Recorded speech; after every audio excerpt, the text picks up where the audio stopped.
Star জলসার কথা ধারাবাহিকে নতুন প্রোমো চলে এসেছে। হ্যাঁ বন্ধুরা, স্টার জলসার কথা ধারাবাহিকে নতুন প্রোমোতে আমরা দেখতে পাচ্ছি কথাকে কোর্টে তোলা হয় এবং কথার পক্ষে প্রমাণের অভাবে কথার রায়দান ঘোষণা করা হয় এবং মাননীয় বিচারপতি কথাকে দোষী সাব্যস্ত করে ও রায়দান দেবে।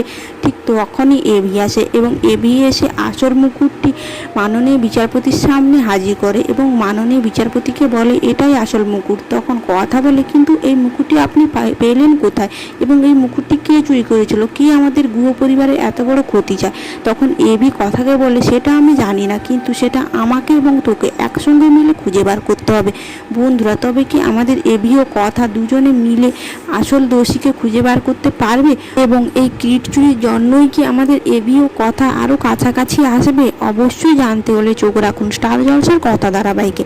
ও কথা ধারাবাহিকটি তোমাদের কেমন লাগছে অবশ্যই কমেন্ট বক্সে কমেন্ট করে জানিও ও ভিডিওটি ভালো লাগলে একটি লাইক করে চ্যানেলটি সাবস্ক্রাইব করে দিও।